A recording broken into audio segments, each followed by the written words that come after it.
riffs are too repetitive, the lyrics make no sense. All the songs are B-sides and the cover art's a mess. There's so much here to tear apart. Listen to it for a week, now that week has passed. It's Why I Hate This Album podcast with Tim and Garrett.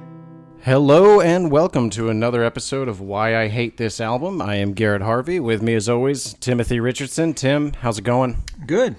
I trust you had a delightful week listening to our selection for this episode. I've loved it. This has been a good one. This week's album is, in fact, the self-titled Sublime album, titled Sublime, released July 30th, 1996. Tim, did you hate this album? I absolutely hated this album. I hated this album more than I realized I would hate this album. I have memories liking this album from when I was 11. See, now, I have memories of enjoying this album as well, but I also recall that every other memory I have from that area of my life was bad. So I did not trust that as good memories, and I was right not to. Let me ask, why do you hate this? I hate this album. Okay, well, first of all, this is kind of getting into it a little more than I'd like to, but I think the number one reason I hate this album is I didn't realize that Sublime was a ska band. Did you know that going in? I remember it having all the elements of ska except for the horns. Okay. So the jangly, like they've got a very specific guitar kind of sound. A reggae beat. Yeah. Sort of a deal. But no, I don't really remember them being a ska band. And I would have, if you would have given me the option between ska or punk, I would have gone punk, I think. For sure. But having listened to this album at least 10 times this week, would you still call it punk? I would not. No. I would call it filthy ska business. I mean, I hated this as well, and there were three very general reasons I hated it. The first being, and we'll get into this more later, obviously, it's just, by any measure, not a good album. Absolutely. It's just bad. The second is that it's absurdly catchy in a terrible Disney's It's a Small World kind of way. I'm not sure if you're familiar. It's not good, but it's going to get stuck in your head. Right, There's a big difference. Yeah, I listened to it like 7 to 8 times all the way through, but I've performed it in full in my apartment at least 10 times. Wow. I may never fully rid my brain of this horseshit. Yeah, that's the problem, right? The more you listen to it, you only have to listen to some of these songs one time, and I dare you to not be humming it later. That's not the sign of a good album, though. No. And the third reason, and this comes with a little asterisk, is cultural appropriation. Because in general... Might be the first time you've ever argued that something was truly cultural appropriation. Right, but this instance, you might be right. Because in general, that's a bullshit term that I think represents like the worst of liberalism and sort of misses the entire point of art. Right. Most art involves some form of this and wouldn't be possible without it. There's a difference, though, between borrowing or being influenced and just straight up stealing. Right. For example, Led Zeppelin plagiarized Black American blues musicians, but you wouldn't necessarily say there was cultural appropriation of them any more than you'd say there was cultural appropriation of Vikings. This record is the Rachel Dolezal, is that how you say her name? I doubt it. Of music? Rachel Dolans. Okay. I understand where you're going with this now. Dolans? It really doesn't matter. But for anyone who's curious, this is the woman that was head of a local NAACP branch who happened to be a white lady posing as a black lady. Right. You can't even say posing, really. I think she genuinely believes she is a black woman. That's fair. She's not, but... Well, no. But yeah, like, I think if you keep reminding yourself throughout this that this is just a pudgy white guy singing it, this whole thing just descends into self-parody. 99% of the time when you're listening to it, I don't know how you can picture anything else. Well, one of my biggest issues with this album is how clearly I could hear all of the words. It's the first time ever I've just wished that I could have some sort of corn situation where it's just kind of random screaming or a grumble situation, because holy Christ, these lyrics are stupid. Yeah. Anyway. So, well, as you were saying, this is Sublime's last studio album. Yep. Or at least before the heroin overdose death. The unpleasantness. Right. But it's by far Sublime's best, at least best sounding album. To be clear, definitely still sucks. But their first two albums sound no better than just shitty demo tapes. Like, this should not, like, a record company should not have allowed this. It's bizarre that they were able to get a deal. Yeah. So I know we're going to get into the music, but I think what's relevant for this conversation, and I know you've done a bit of research, you want to talk a little bit about the creative mind behind this masterpiece? So the history of not necessarily the band, but specifically Bradley Nowell. I submit to you that we refer to him as Bino from now on to save time. I'm going to call him Bino. So just know that whenever I say Bino, just so you know who I'm talking about. Anyway. Don't worry, I'll correct it. Okay, so Bino was born and raised in Long Beach, and he was into surfing, sailing, boat racing. Sure. Southern California kid, who wouldn't be? As you would be, yeah, in the 70s, I guess. His parents were fairly blue-collar. His dad was in construction, I think. He had this, like, very middle-class and, in some examples, what sounds to be a very upper-class upbringing. Give me some examples. At 16, he went with his father on a month-long sailing trip to the Virgin Islands, which from California, I'm assuming they're going around South America. I don't really know. Presumably. Yeah, things like that. It's important to remember this middle to upper class kind of childhood he seems to have had, because it stands in stark juxtaposition to everything he references and says in every one of these albums, specifically the one we're going to cover today. Everything, he just exclusively implies the exact opposite about his life. Not since possibly Vanilla Ice has somebody gone to such great lengths to make it seem as though they had a difficult upbringing despite being basically from the white suburbs. Sort of a Kanye West situation, I believe. Stay tuned for later episodes. So anyway, after starting this band, as most people who know of this band know, he decided that heroin would be a good life choice. And an interesting little tidbit that Wikipedia told me is he is believed to have predicted his own death in the song Pool Shark. And the example they give is the line, "One day I'm going to lose the war." No. I mean, that literally applies to every single human, non-human animal, plants, bacteria, amoeba. I was hoping you were going to say, "One day I'm going to get a giant sack of heroin."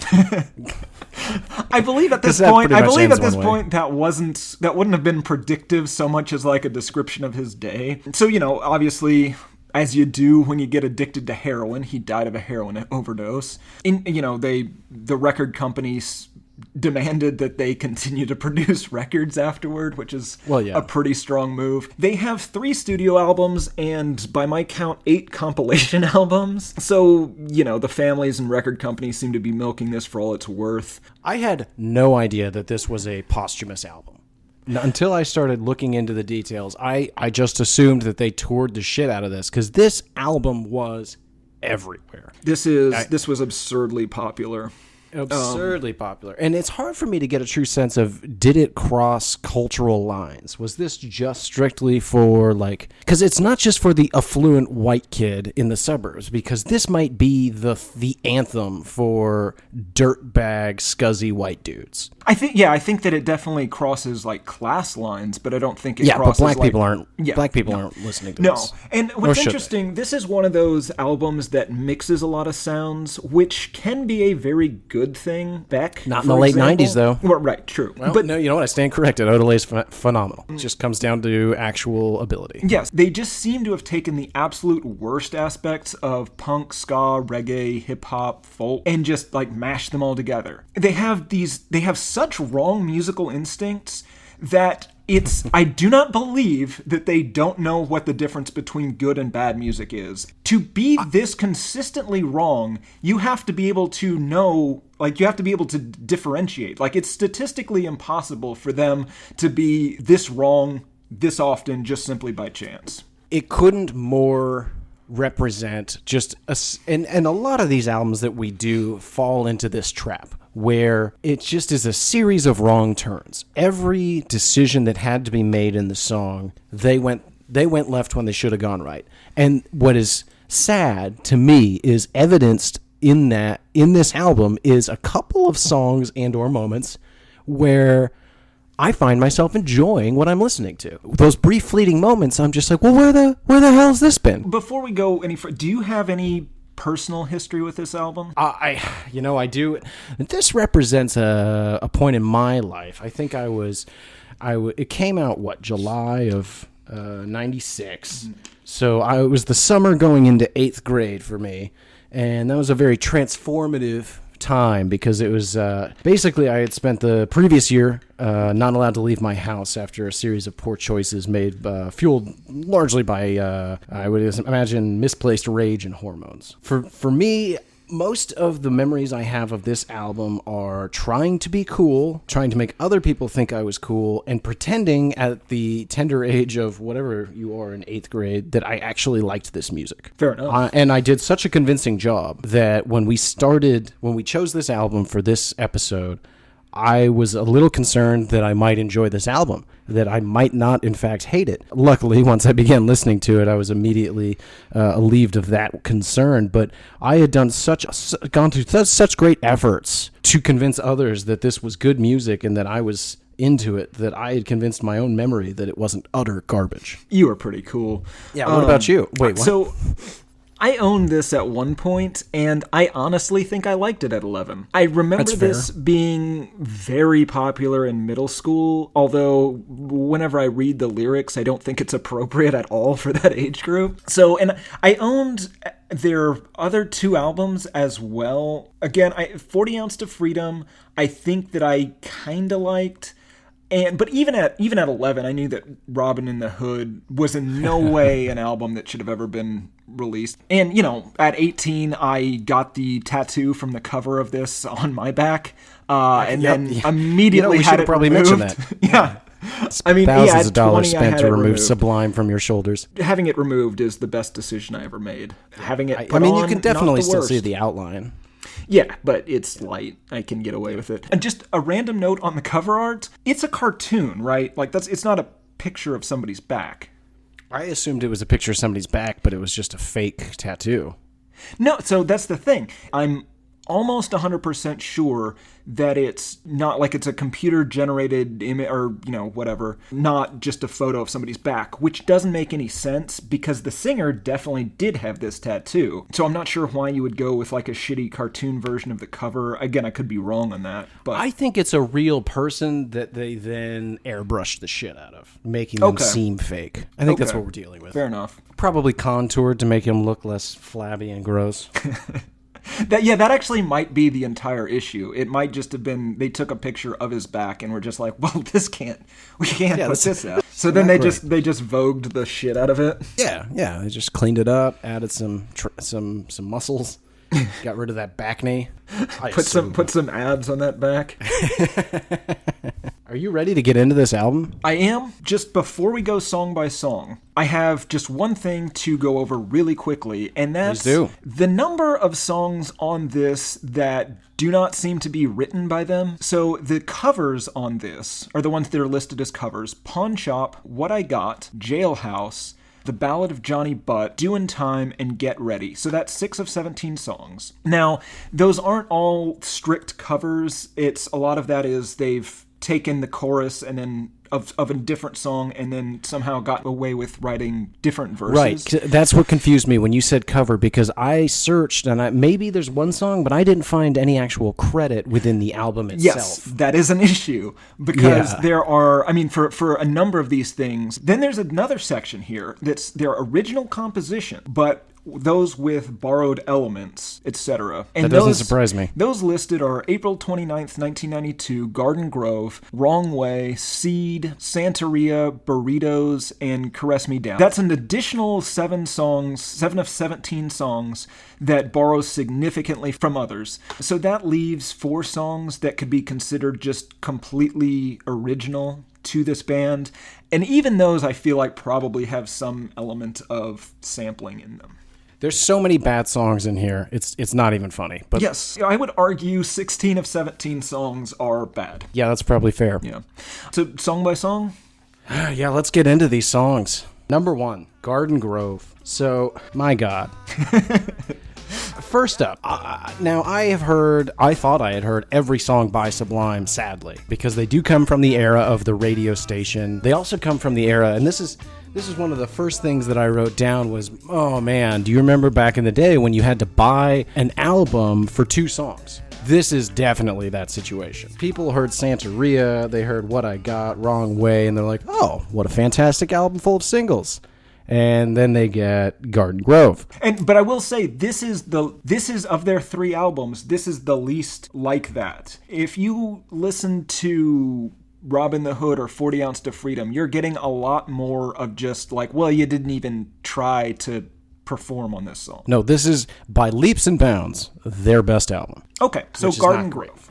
Garden Grove. So the very first thing I wrote down, Lazy Hot Chili Peppers. You can tell they are of a time and they're trying to capitalize on a popular sound and they're doing it all wrong. I don't think this is the worst offender with that, but I absolutely agree. I wrote down, God, I hate record scratches. I do not ever need to see that. This is not the album for you. No, get ready for a whole truckload of record scratches. Yeah, absolutely. The last half of this song, I kept checking the time on it because it just seemed to be petering out with the record scratches, and it felt like it was going on for 20 minutes. And it reminded me that the Futurama, the record scratch guy from the 7-Leaf Clover episode, noticeably FAT, drop us a beat, and then it did the... Right. It was, Jesus Christ. It's not good. Yeah. I had heard this song before, definitely. I had never heard it. I remember specifically the line, "You're a fool, don't fuck around with my dog," which this is... So, okay. For this one, I wrote down a genius annotation, which was written by an idiot. And it goes... I love your annotations. Yes, they're fantastic. They're written by just the stupidest people, and we'll get a little bit later. I'm 90% sure a couple of them were written by people that were... I mean, let's get into the mindset of the guy that goes online and says that I'm going to go annotate the lyrics to a song that is 20 years old and was bad the week it came out. That's exactly what we are currently doing. I stand corrected. Continue. Yeah.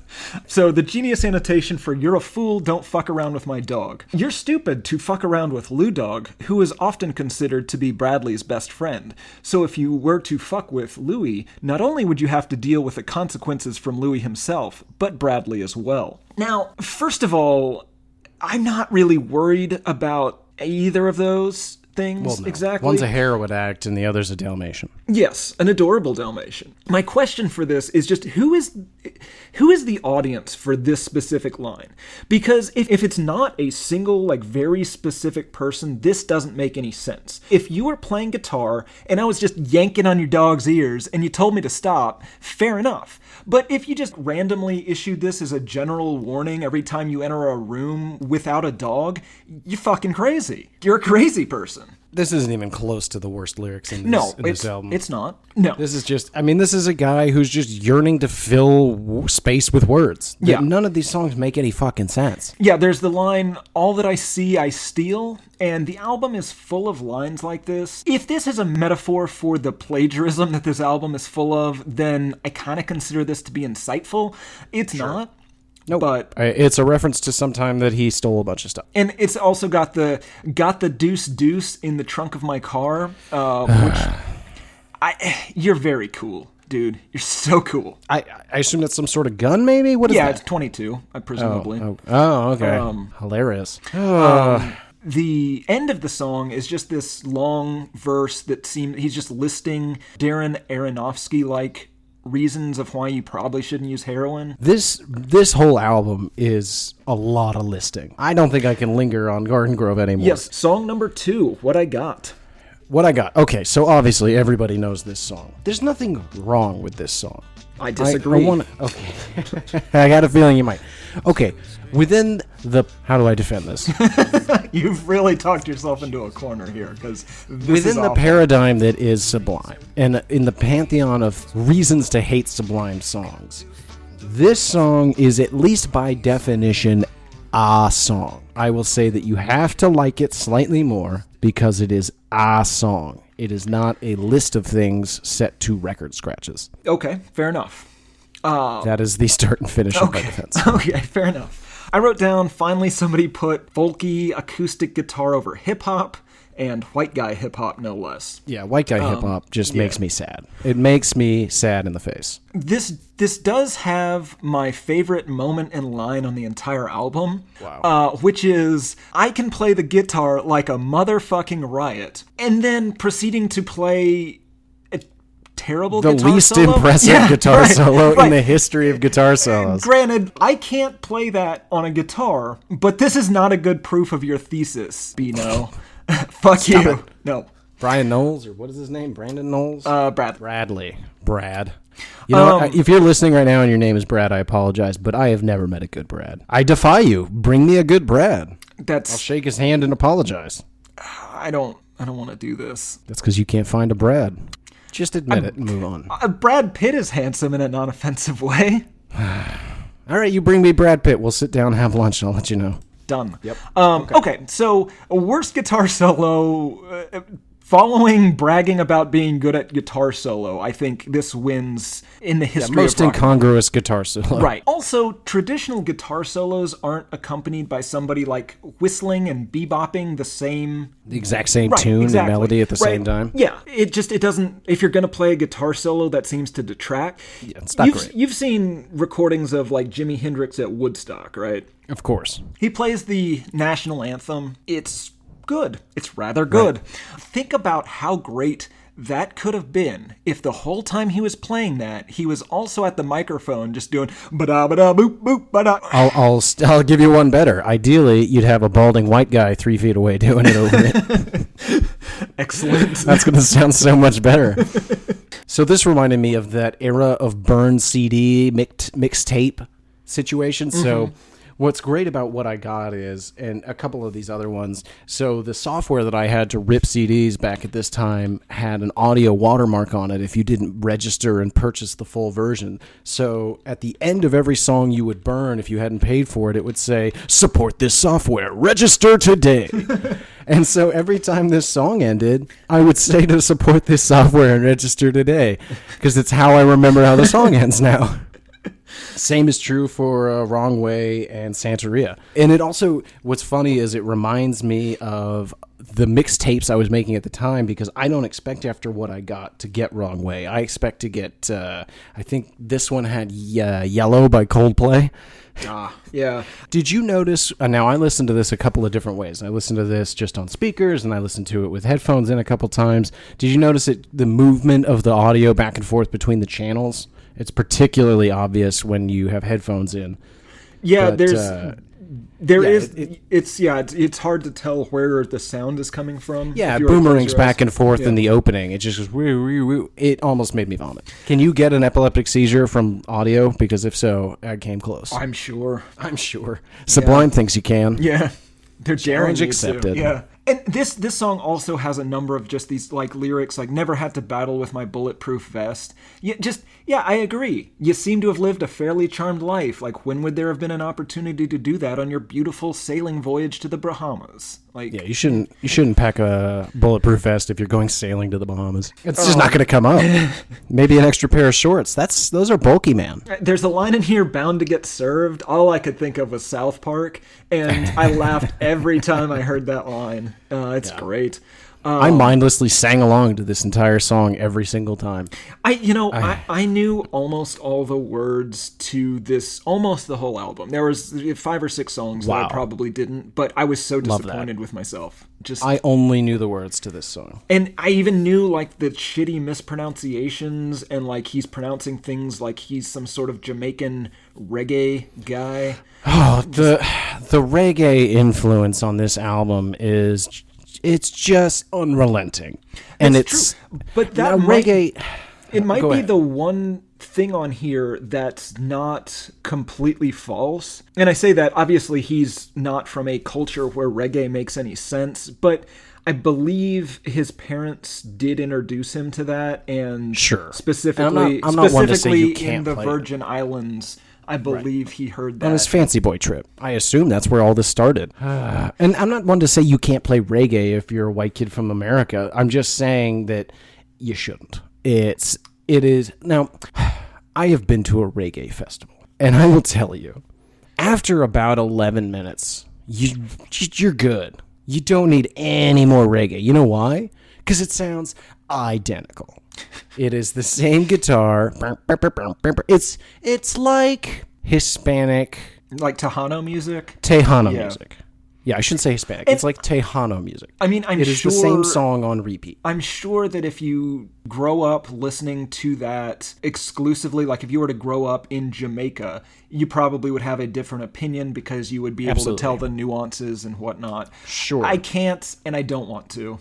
Nope. And this shouldn't be on a mainstream radio station if that's the case. If it's a real reggae album, which I would say it is not. Yeah, I mean, I kind of disagree with that because if you're only playing one song, you can kind of get away with it. The problem is every goddamn song on here has, at least in the chorus they're doing it, every one of them has some elements that sound identical to the rest of the album. And even when it starts out, or even the majority of the song sounds completely different and new, don't worry, that reggae beat's a-coming. We're going to reggae it up before we're done. Anything else for what I got? This song insisted on including outro record scratches as well for some reason. I think I'm going to try and make that the last time I say that. Just know that it happened, it's ubiquitous throughout this album. Right. Assume, without mentioning it, every track forward has excessive record scratching. Excessive ERS. We're dealing with some serious ERS here. If you're going to do that, I believe that codifies Bino into what we're calling him. It does not. Yes.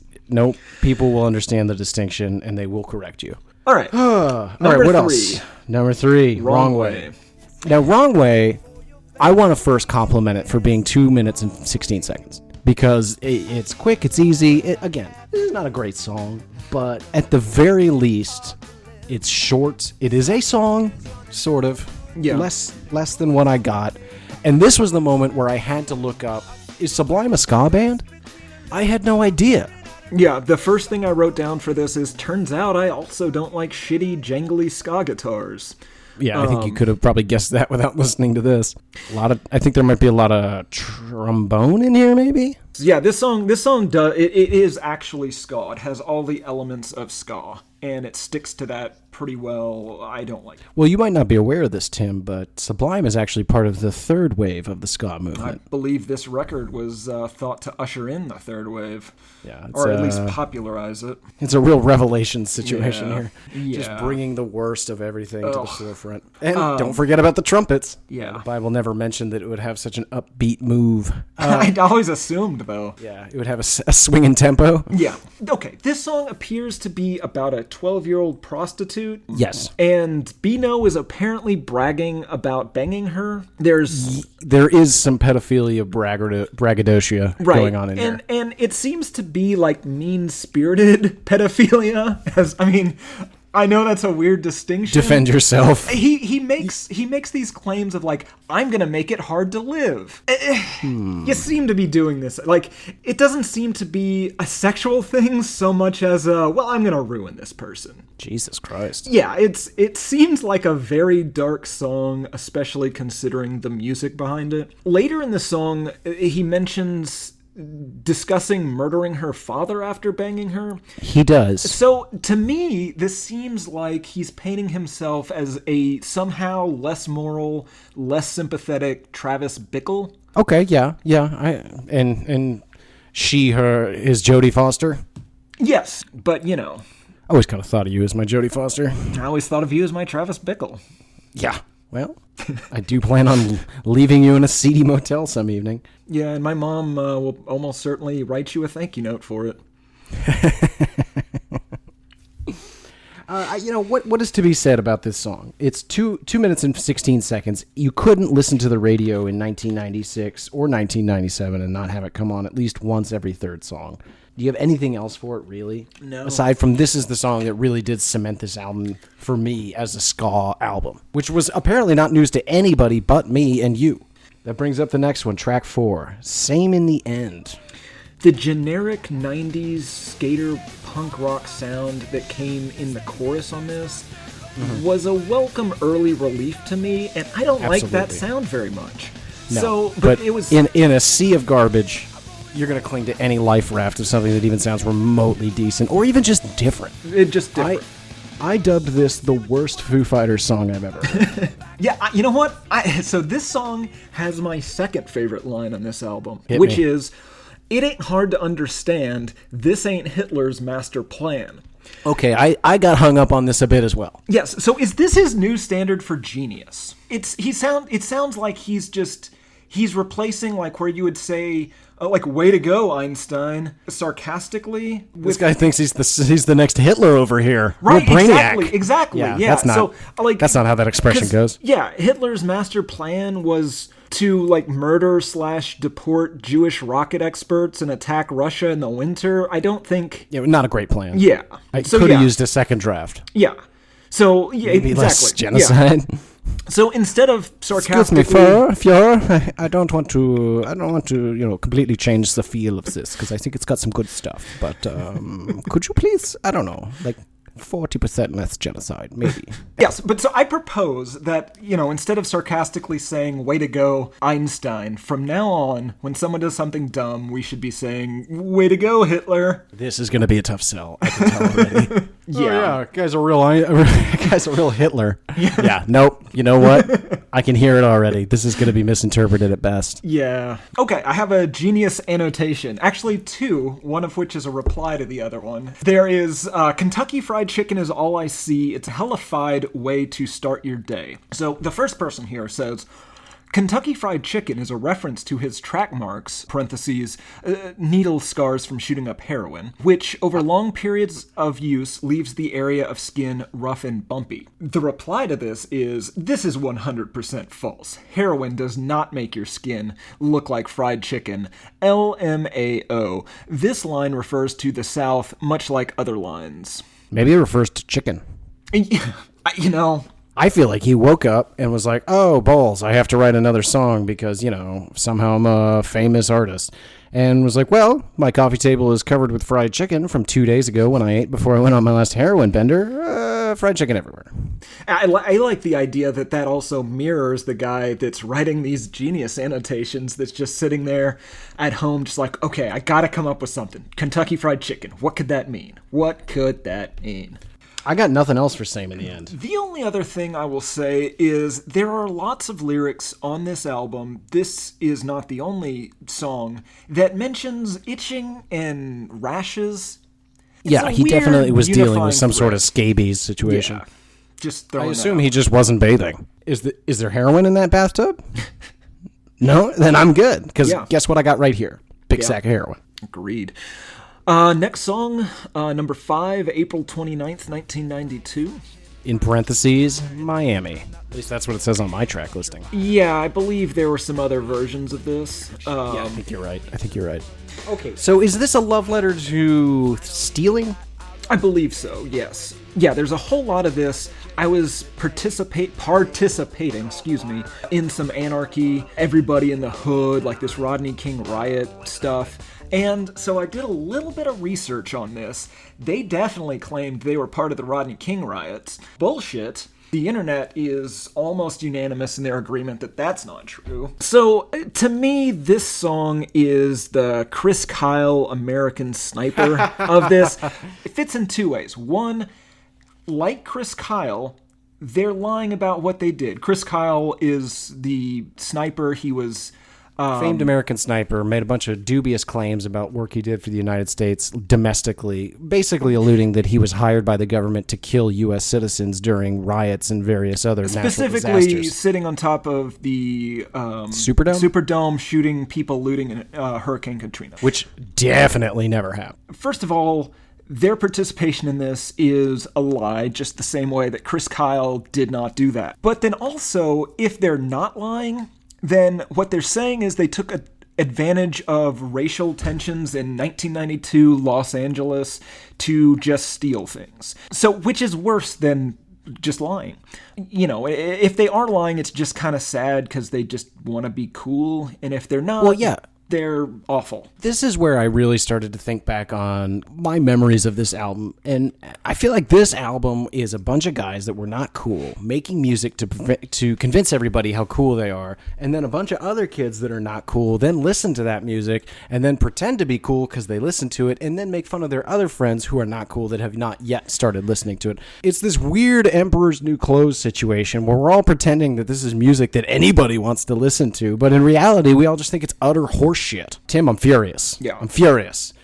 You know what? If I have half a mind to look up this B. Knowles fella and just punch him right in the face. Gotcha. Heroin beat me to it. So, I mean, the main takeaway from this is that these people are liars. Well, they do a good job of trying to authenticate their story by intersplicing police radio into the song. Oh my God. Actually, it's funny. I almost forgot because I didn't write this down. It happened this morning. This morning, a gentleman who looked like your perfect Sublime listener. Picture Shaggy from Scooby-Doo. Okay? He's driving a Nissan, or I'm sorry, what is the one with the giant terrifying hamsters that drive around in the cube? Kia Soul? Yes. He's driving a Kia Soul, blaring this song with like the 18 whiskers, chin strap beard. The Timothy Richardson beard, yes. Yes, all windows down, blaring this song and smoking what I assume were Cools. How many people do you think have been arrested in their cars listening to this album? Because I think it is disproportionate at best. Yes, I agree. Just horrible. The other couple of things that I wrote down for this, one, so the song's called April 29th, 1992. And then in the song, he says April 26th. Is this a typo? I remember this bothering me even as like a 12-year-old. I have no idea. Okay. I then wrote down goddamn sampling and listed a bunch of people. Oh, let me not forget this part of the song where they just start listing places. Yes, yeah, I was going to mention this on another song, but and I guess I will just mention it. This is the same as Paddle Out. They do this exact same thing, listing random locations. It's like a shitty version of that I've Been Everywhere that Johnny Cash covered. Drives me fucking crazy. Yeah, you don't get to run out of things to say, and so you just start listing places. Yes, and apparently they were places on one of their most recent tours. Moving on to Santeria. So this is not a song. No. I wrote the intro to this song is clearly stolen from the Red Hot Chili Peppers' Under the Bridge, right? Yes. It's an obvious enough ripoff that I checked to see if, instead of listening to this album, I was listening to like an Amazon playlist and it changed the band. This is not a cohesive song by any measure. It's a soundboard. It sounds like somebody gave their 8-year-old a soundboard and they're just pressing buttons like record scratch and you're so And then the only other thing I wrote down is good luck getting this out of your head. Yeah, no, that's absolutely true. This has replaced anything else, any other song. Well, that's the great conundrum of Sublime. Because if you can write a song so catchy that I just incessantly hum it despite not even knowing the words to the song, except for the title, Santeria, you're doing something right. You have some ability. As a songwriter, you know what a hook is. However, you then proceed to make every single wrong choice humanly possible and combine genres that have no interest or suitability to ever be within the same track or album and insist on forcing us to listen to it for 17 songs. And this one was just lyrically was just especially egregious with this I'm a gangster kind of gangsta kind of thing. Correct. There are no R's in the ghetto, Tim. Right. So there's these lines like, and I won't think twice to stick that barrel straight down Sancho's throat. Believe me when I say that I've got something for his punk ass. I'm embarrassed for Bino just listening to this. You're a lame white guy, which is okay. You don't need to... go be a software engineer. Don't make references to Sancho. Right. Yes. Which I had to look up because I'm not cool or from the barrio. It's a gentleman that is cheating on your girlfriend is cheating on you with, because also in this song is his recommendation that he's angry at his girlfriend and she does need to be disciplined with a firm slap, but I'm not going to break up with her. As one does. I read the genius lyrics as well, and one of the commentaries was, he's not angry enough to kill his girlfriend, but he will give her a slap. Is that on the table? I did read that, yeah. I mean, I really thought the tip top of the scale was breaking up, not murder. Of course, then again, I've never had some Sancho come in. Yeah. I think first you should stick with sticking that barrel down this Sancho's throat, and then just kind of see where it goes from there. You don't really need to go to slapping, murder, or breaking up with your girlfriend if it can be solved at the Sancho level, I think. You just sort it out, Sancho style. Yeah. I think... What are we talking about? fuck is this song? I know. I also think, like, specifically with the lyrics here, if I had written a song like this, my mom would definitely Marge Simpson me. She'd be on CNN and she'd be going around she'd demand to be basically the opening act at all of my shows, where she'd just go up there and just be like, listen, I know he likes to act tough, but really he's a very sweet boy. Like, I don't know why he's saying all of these things. I just God damn it, Mom, you're ruining this. They think I'm cool. Nobody thinks you're cool. Are you talking about Bino or me? Dealer's choice. Next up is number 7, Seed. Again, I want to hats off to you guys for a 2-minute and 10-second song. Nothing better. I am already on board for this song when I saw how long it was. Yeah. And I got even more on board as it started. I was thinking, hey, this song starts different. You do not think you are immediately slipping into a ska and reggae torturous hellscape. Yes, but you do. Oh, don't you worry, friend. Those incessant horns, that guitar riff, and those drums never going to stop. Jesus Christ. Yeah. It comes right back. Analogous to your Jesus Christ record scratches on every one of these tracks I have. But seriously, this is a ska band, right? Because my process for these albums is to listen to them before I look up anything, because I don't want anything to influence my opinion before I write down my notes. Literally, you can tell that I'm getting more and more concerned and just confused that this band is clearly a ska band. And I feel like it went on far later. I like it that this is a horrifying revelation to you. Just more and more, you're just like, oh God. Oh God. Well, this is ska. It makes the fact that they were playing, listen, I rode the ska train, okay? I'm not saying that I wasn't at that Mighty Mighty Boss Tone show. Maybe I enjoyed some Real Big Fish. Who doesn't enjoy Real Big Fish? There's no shame. Maybe even some Big Bad Voodoo Daddy, Brian Setzer. Yeah, it's fair. Nor should you. I was in there. I was listening to him. I may have even owned the Clueless soundtrack. That's not important here. Was that ska, or is that just a random admission here? There's some ska in there as well, but yeah, it's offensive across the board. But my point remains the same. It is more egregious that this was as popular as it was, and we'll get into just how popular at the end, but the fact that it did as well as it did, and it's a goddamn ska band. How dare you, America? Get your shit together. So anyway, Seed. Yeah. This song has just gross lyrics. They're just gross. I made her bleed. I planted my seed. Yep. That's what we're doing in this song. Yeah, there is a very detailed genius annotation for these lyrics that I'm gonna pass. Yeah, I'm not gonna read it. However, it's just a description of sex in just the grossest terms possible. Virginal sex, Tim. Yeah, well, of course. Which, as I don't know about you, but I think we can all agree that the paragon of sexual conquest is that of the virgin, because they don't know what they're doing and also maybe don't want to have sex with you. I don't know what they're celebrating in this song, okay?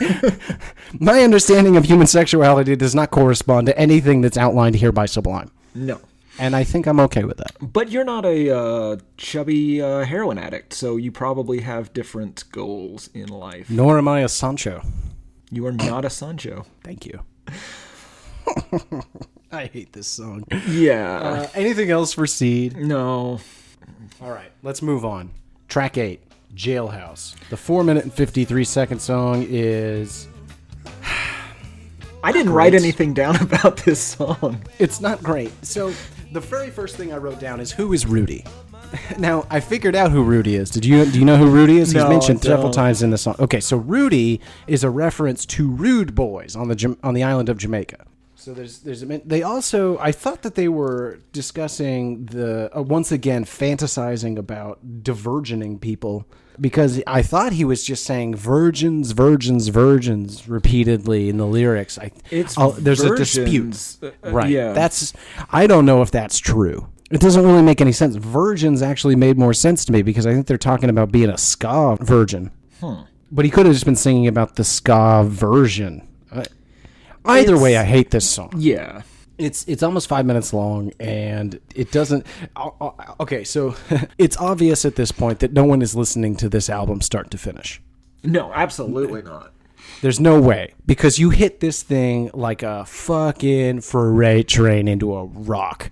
it just stops you dead. It doesn't, even if you're on board with the Sublime experience, this thing just sucks.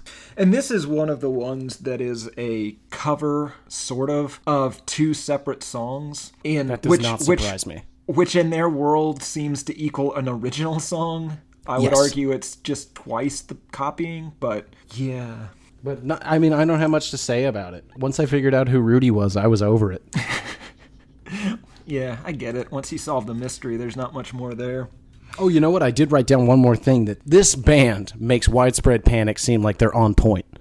Like, this thing just kind of wanders and lilts through a bunch of nonsense that I don't even understand what the point of the song is. And I have basically... I agree with everything you're saying here.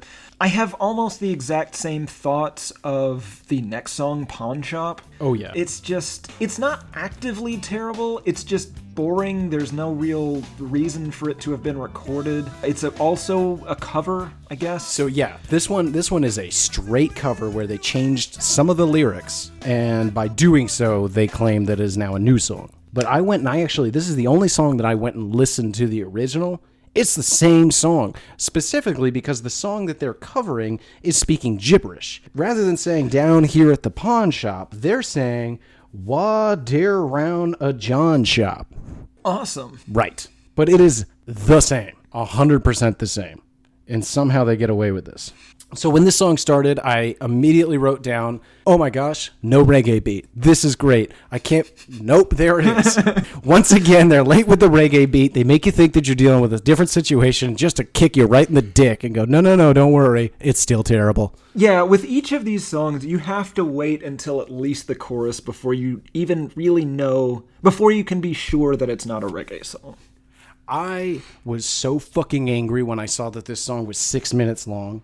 No song by this band deserves to be 6 minutes long. And then I also have here, why in God's name is there a white man rapping on this? Yeah, I don't know. I should never have to sit through white guy rap. It's just not good. There's No. like 3 guys that can do it, and none of them are in Sublime. Other than my utter gall at the fact that this is just a ripoff of another song, I have nothing else to say about it. Maybe...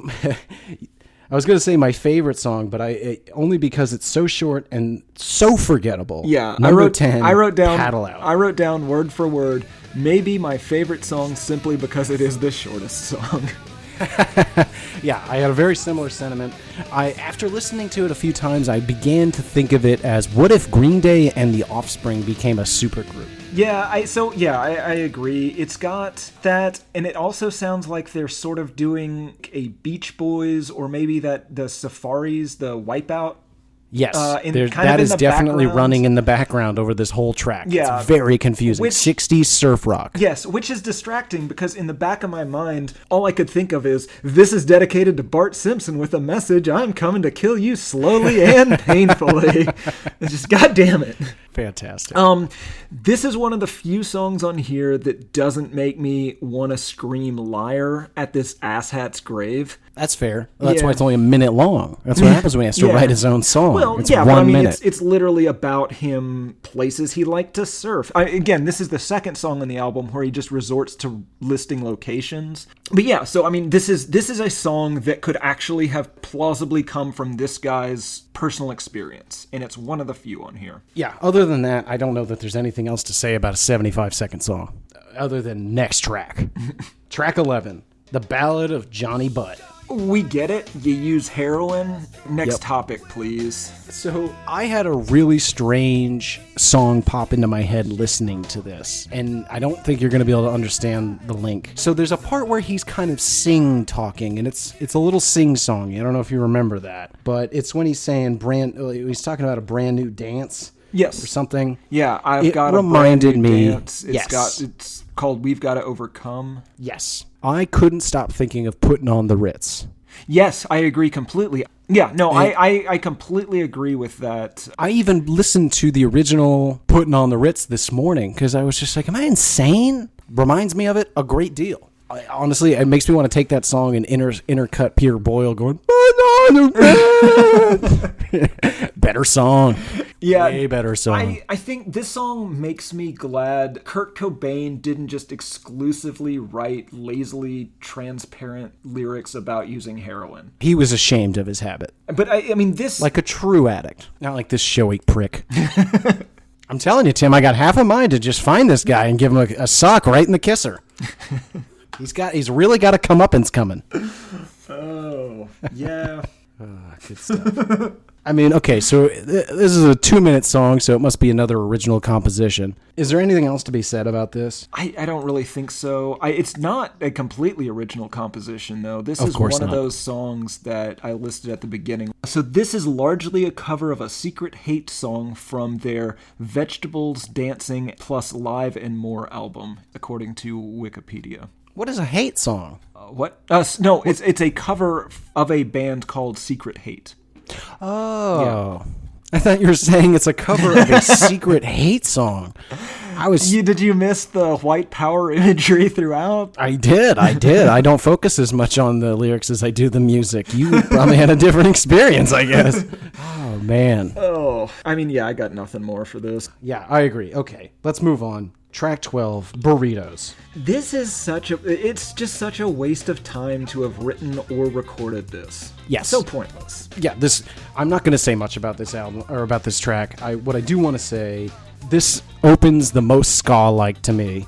The last 30 seconds of it may be the best 30 seconds of the album. There's this like dirty, bluesy riff that closes out the album that has nothing to do with the rest of the song.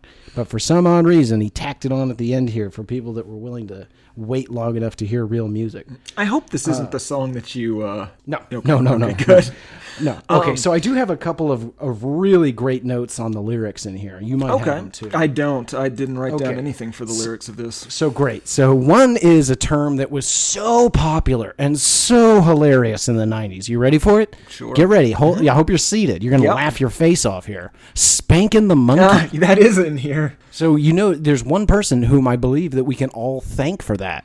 Pauly Shore. Nope. Mike Myers. Oh, yeah. I think he may have introduced it via Wayne's World. But it was all the rage. Couldn't stop laughing. It was a hilarious way to say masturbating back before you could say it out loud. Without exploding or whatever the fuck used to happen in the 90s if you said naughty words. Did you notice the use of the term skanking? Yes. Okay, so he tells a guy to skank all night and skank this and skank that. Skank the night away, yeah. There you go. I decided to look up, what does that mean? What does skanking mean? I assumed it was having sex with a virgin or possibly unwanted sex or possibly murdering a prostitute who's underage. What they're into. But no. So skanking, and I cannot stress this enough. Google a video of skanking. It is apparently dancing like an asshole. Excellent. So imagine if you're doing the chicken dance. You know the chicken dance that you do at weddings? Yeah. Okay, so you get your arms like you're going to do the flapping of the wings there, but instead you just move your fists back and forth, twisting your body. That's part one. Part two, as you thrust the right fist forward, then you thrust your left foot forward and you slide your right foot back. And you shimmy back and forth and back and forth. That is skanking the night away. And so I watched a video on how to skank. I cannot recommend this enough. I enjoyed those 90 seconds of learning how to skank more than the entire 60 plus minutes of this album. It is ridiculous, and it perfectly suits. I can perfectly picture a bunch of stupid motherfuckers in 1995 in a Sublime concert just skanking away, just sliding their dumb little feet around. That's all I got on Burrito. I have one other note, which is that this is a re-recording of one of their earlier songs, apparently, which makes me really want to hear the first bad version, because I want to know... How does it get worse? Yeah. That, or, like, I want to know what they saw in that first thing that was just like, yeah, no, we need to get this on a popular album so that the world gets to hear this. The world needs to be exposed to burritos. Yeah, it's not good. All right, I think we're ready. Yep. You ready to move on? Mm-hmm. Getting near the end, thank God. Track 13, Under My Voodoo. This was one of the only other songs on this album that I had never heard. Yeah, I don't think I at least don't remember hearing this one. And I would never in a million years have told you that this was Sublime. No, I like this song. This is my favorite song. It kind of sounds like John Frusciante era Red Hot Chili Peppers doing like a Jimi Hendrix cover. It's got good guitars. The bass and drums don't completely conflict with it. Yeah, I've got really nothing bad to say about this. I've got one bad thing to say about it, but to pile on the love, and I want to stress. So you and I both listened to this album, and we do not speak about the album. The most that we talk about this album prior to recording this episode is, how's that going? Usually it's met with a pretty tough grumble, and then we say, save it, we'll get there. So for both of us to hear this album and single out this as the best song, it certainly adds confidence to my belief. And honestly, all you have to do is hear the opening. It's the only song that doesn't sound like the rest of them. Yeah. So no wonder it's the best song. So what I was reminded of was a little 9 Inch Nails, Head Like a Hole, kind of sounded like that at times. Okay. Heard some Soundgarden in there. Soundgarden's a good comparison. And then I also heard a little bit of Dave Grohl, and some Foo Fighters-esque riffs. Now, the only complaint I have about this song is if you're willing to wait long enough, do you know what the last 40 seconds of this song is? That sweet, sweet reggae beat, my friend. Yeah. But they do still, I believe they still keep the guitar over it. So it's at least not the worst thing I've ever heard. But they couldn't help themselves. It had to come back. So let's move on. Well, I want to say about this one, it sounds different enough. There are 2 other guitarists credited generally on this album. One is Paul Leary of Butthole Surfers, as well as like Reverend Horton Heat. And he's a producer with a bunch of stuff. Way better bands. Yeah, he appeared on John Paul Jones's solo albums, and he produced a lot of albums, including Sublime with Rome's debut album. So he's apparently doesn't have great taste. And then there's another guy that I've never heard of before, Michael Happolt. And it doesn't say what songs they play on it, but if I had to guess, I'd say this one, because this sounds different enough from the rest of the album that I can't believe it's the same people playing. No, it can't be. Yeah. There's way too much talent on this track. Anything else? Nope. Track 14, Get Ready. This is one of my least favorites on this. Okay, that's very fair. I will say, my only compliment for this track is, it sounded to me like the most authentic reggae song. Absolutely. I mean, again, it is an authentic reggae song that they're covering.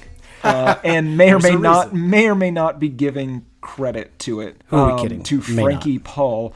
And I really shouldn't complain about the number of times that they steal or cover other bands, because their original material and original ideas are pretty fucking terrible. This is kind of annoying because they ape the dialect that's used in a lot of reggae stuff. There's definitely a reggae accent being aped in this song. Yeah, this was one of the main things that made me break my don't ever call something cultural appropriation rule. Right. Purposely change your voice to sound like somebody from Jamaica and then sing a song. You're kind of an asshole. Unless you do it really, really well, which, is not the case here at all. No, it's just silly. They have all these lines, and again, the lyrics, I don't know how much of this is the original song. I didn't go back and listen to the original song, but it just makes me laugh to think of like a random white guy singing, "Somebody always gotta turn informer for the man with a straight face." Yeah, it's pretty obnoxious. Yeah. This did have a pretty great Genius annotation. This is the one that makes me question whether any of these Genius annotations are legitimate, because it's so ridiculous that it almost has to be a joke. Yeah, it has to be somebody doing essentially what we're attempting to do with this podcast, but just writing it on the internet. And I'm gonna read it with the Informa stuff, so bear with me here. What it says is, the whole load up the bong, crank up the song, let the Informa call 911 is like a dare. The Informa has been identified and is out to spoil all the fun. So this is saying, nah, let them call the police. We gon' keep smoking and jamming, turn that shit up. The rest is self-explanatory. This song is really gangsta as fuck when you think about it. That can't be serious, right? Like, I think it is. If this is sincere, this guy's a fucking moron. And if it's not sincere, I apologize for mocking the people writing these. They might just be operating at a higher level of sarcasm than I would expect from anybody that's taken the time to listen to this album. Yeah, it's just some sort of bizarre corner of Andy Kaufman's on the internet just writing incredibly hilarious and biting sarcasm about Sublime albums. For the utilitarian player, for which Sublime is the best soundtrack for all activities, this is the song that they skip to start fucking. Anything else for track 14? No. I mean, again, more gun references. A lot more gun references. Pull out the 9, pop in the clip. Meh. Well, yeah, because he's a murderer. Right. I forgot about that. So that brings us to track 15, Caress Me Down. Part of the reason I say that track 14 is where they start fucking is I think track 15 is probably where they stop fucking.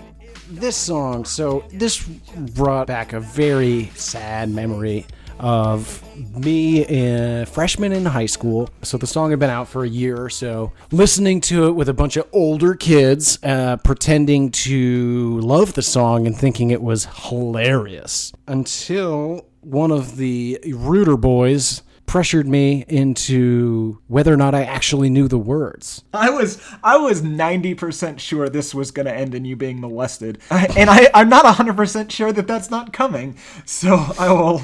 No, this day I was left unmolested, but made to feel as a social pariah for not knowing the words to Caress Me Down by Sublime. That wound may never heal. I have a pretty great 10th grade memory. This didn't come out when I was in 10th grade. Obviously. So 10th grade Spanish class. Our teacher told some kid that he could get extra credit by singing a song in Spanish. To preface this, I went to a rather conservative Christian high school. So he brought in an acoustic guitar and sang maybe the first 10 lines of this, just an uncensored version of this. And I say he only sent 10 lines because in lieu of extra credit, he was just sent to the principal's office. It was awesome. I mean, do you have any of the lyrics? I have nothing else for this song. There's all this, like, pulled out my mushroom tip. I'm hornier than Ron Jeremy. I think that's probably what tipped my teacher off that this was not going to be an extra credit experience. I looked up a little bit of the Spanish translation for this, and it's just things like, I like my reggae and I like punk rock, but what I like most is pussy. Just way to write the next A Day in the Life, guys. Yeah. Jesus Christ. Yeah. The one positive thing I can say about this song, and I don't know if this is a positive or a negative, they rhyme two different languages together fairly seamlessly. And again, I say I don't know if that's a positive or a negative because it could just be them lazy enough that's just like, something rhymes with this in Spanish. Let's just say a line in Spanish. Yeah, he could just be saying the word chair. Right. But if that's not the case, that's not terrible. Okay, I think we're ready to move on. Yeah. So track 16, this should be a one and done, right? This is What I Got Reprise. It's a tight little acoustic version. I got no issues with this song. I don't understand why the other version exists. Right. And it makes me question why this album exists to some extent, because this comes very close to not being inoffensive music. The guitar playing is very good. I mean, from a song standpoint, I'm not saying he's doing anything particularly difficult, but he's playing music. I would argue that in this song, he plays the guitar like a motherfucking riot. I want you to die. I want me to die too. But I don't want to say anything else about this. Yeah, the only other thing that I think about this is apparently what they thought was going to be like their Rockin' in the Free World or Tonight's the Night. This is the song that's good enough that they thought they should include twice on this. And again, they thought the lyrics presumably were good enough because the music is... Well, they really do make you think, mostly about how stupid the fucking song is. That brings us to the last track on the album. Thank God. Track 17, Doing Time. This has an entire... Like, the internet is pretty clear about this one. This melody is entirely stolen from George Gershwin's Summertime. Yes. This is... And I don't believe they gave him any credit. Oh, see, I think he is credited. Oh, is he? Okay. I think so. Then I apologize to Sublime and the estate of Beano. You're not making that stick. It's gonna stick. Anyway, so by this point, I'm 17 songs into this fucking terrible album. I just wanted it to end. I was reminded this song was on one of my infamous mixtapes. I would pop this track in and manually roll down my windows at the stoplight before I hit my high school so that I could time it and have this sweet, smooth jam pumping out those huge speakers in my F-150 as I rolled in some wraparound Oakleys and let everybody know what's up. So, were you making a statement on the fact that you felt going to high school was you doing time? Nope. Yeah. Not that insightful. Of course you aren't. I just thought it was a sweet jam to come cruising into, and all the ladies would thought I was pretty cool. Yeah. Yeah. Because cool people listen to music really, really loud. Yeah. Well, I feel like anytime you overhear somebody's car radio, the volume is indirectly proportional to how good the song is. I was going to say self-esteem. That too. That might be true. That might be true because, you'd never see somebody that's well-adjusted listening to some great music at the top of the fucking as loud as possible with all their windows down. I don't think I've ever heard anyone blaring like Exile on Main Street or something like that. Of course not. I did notice there's more lyrics in here from what I got. I dubbed this an improv song. They had nothing written before the music started, and they were just like, well, I'll say some stuff. I'll repeat some other songs in the middle. Hopefully no one notices. You did. I did. Because I heard it, and I was like, wait, I had to go back and listen to it. If you read the lyrics without listening to the song, it sounds like the ravings of a psychopath. Because no two thoughts go together. There's several parts where he's just listing things again. Yeah, here, evil. I've come to tell you that she's evil, most definitely. Evil, ornery, scandalous, and evil, most definitely. The tension, it's getting hotter. I'd like to hold her head underwater. Cool. And then there's the take a tip, take a tip, take a tit from me, which... that's from what I got. So that's the third time on this goddamn Russian nesting doll of mediocrity and imitation that we get this goddamn song. Or goddamn milk lyrics, it for everything it's worth. Anything else about this track, about these songs? No.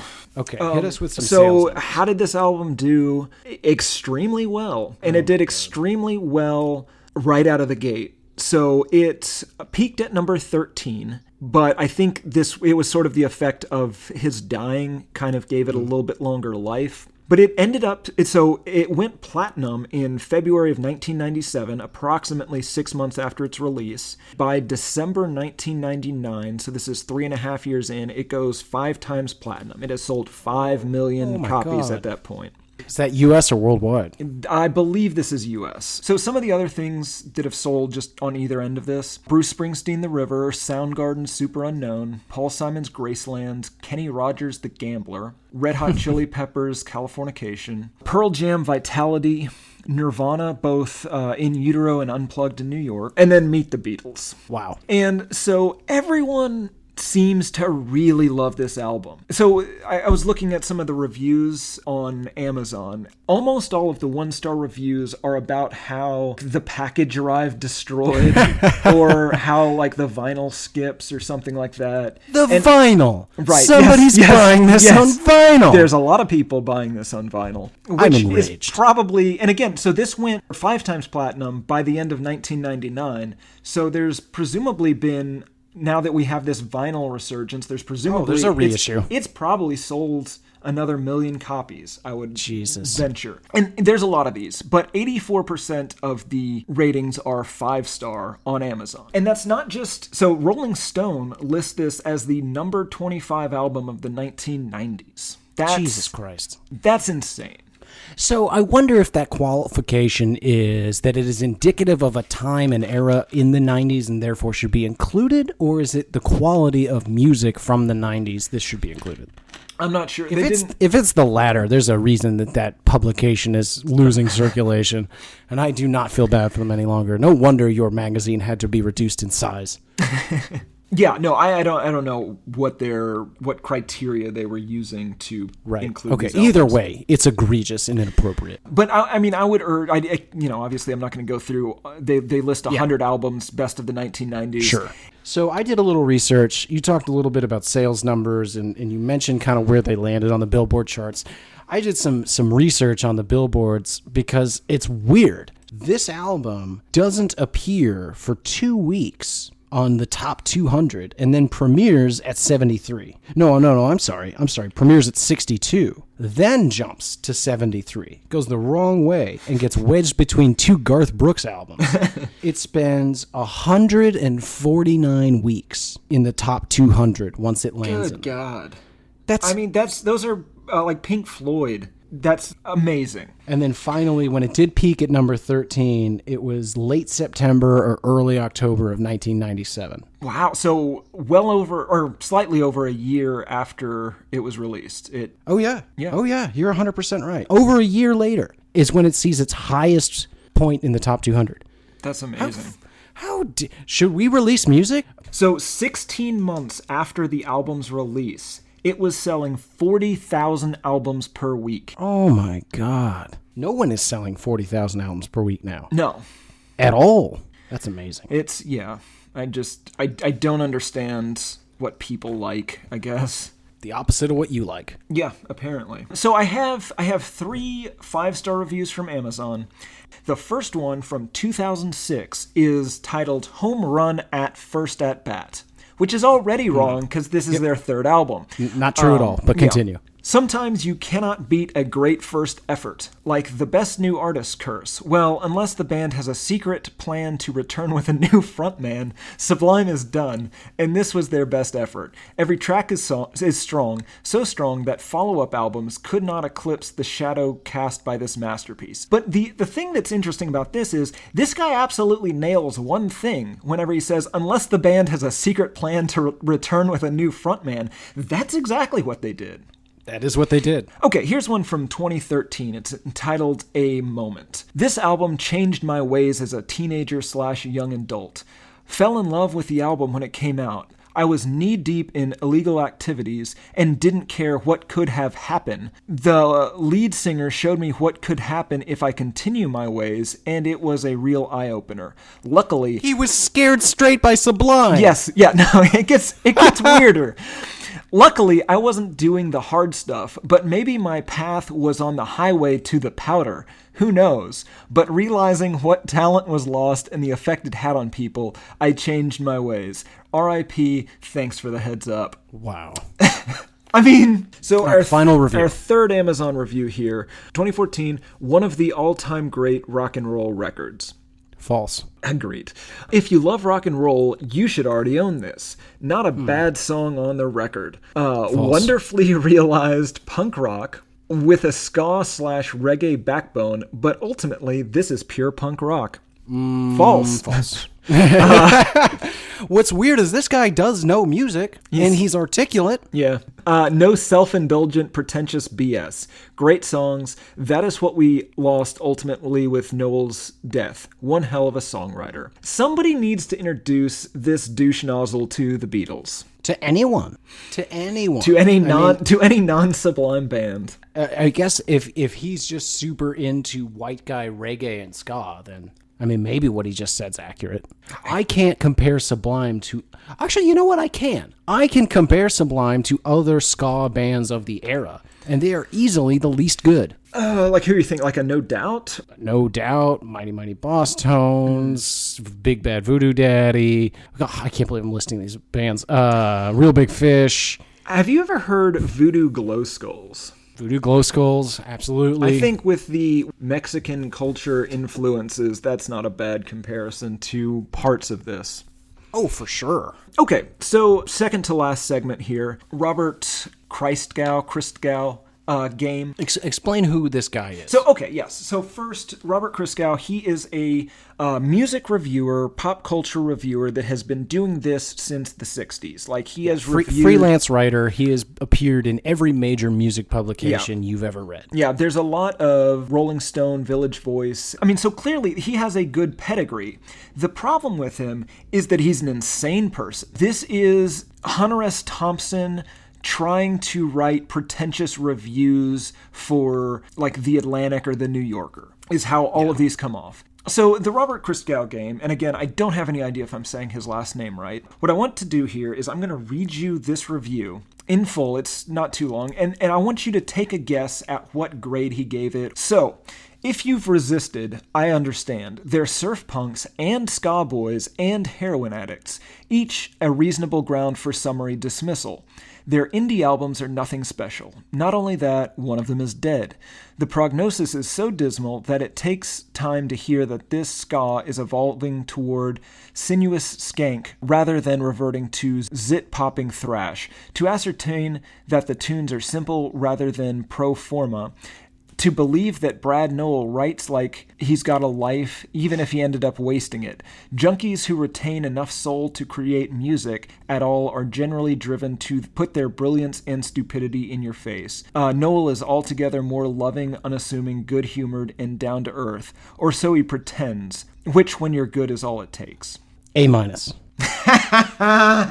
You know what grade he gave it? A-. Yes! And that's how you play the Christgau game. Do you understand what the fuck he's talking about in this? Like, no, not at all. And this is one of his more transparent reviews. And when I could say at least that, follow the sentences. When I say that, yeah, I can understand that he's talking about this band. He's not talking or this record. He's not talking about their music per se or anything that's on the record. But I can at least tell what the subject matter is, and that's more than you'll get from a lot of his reviews. So, yeah, again, I'm shocked and angry that you came up with that. And it is utter insane. All right, that brings us to the end of the album. Final thoughts time. I don't think it's any secret. Neither of us like this album. I can't even say it was of a time. Granted, there was this brief flash where America did seem to be willing to put up with big band and ska. It was a flash in the pan, and most of those people now work at your local Long John Silver's. So, feel free to tip accordingly. But I can't in good conscience tell anybody to listen to this. It's catchy, so at the bare minimum, you'll have songs you hate stuck in your head. That's something. That is a guarantee. It doesn't matter if you like or hate this album. Your last words on your deathbed as you're, coming in and out of like morphine-induced hazes might be lyrics to this album. It will be with you forever. All right. Anything else, Tim? Final thoughts. I honestly can't tell which is worse, their rampant ripping off of other bands or the few minutes of originality. Original work? Yeah. Overall, I give this a fuck this album. Yeah, I'd agree. I think I would definitely give this a fuck this album. Okay. Thank you all very much for listening. This has been Why I Hate This Album. I'm Garrett Harvey. Tim Richardson. Tune in next week. We'll have a whole new album, and we'll tell you why we hate it. Are too repetitive, the lyrics make no sense. All the songs are B-sides and the cover art's a mess. There's so much here to tear apart. Listen to it for a week, now that week has passed. It's Why I Hate This Album podcast with Tim and Garrett.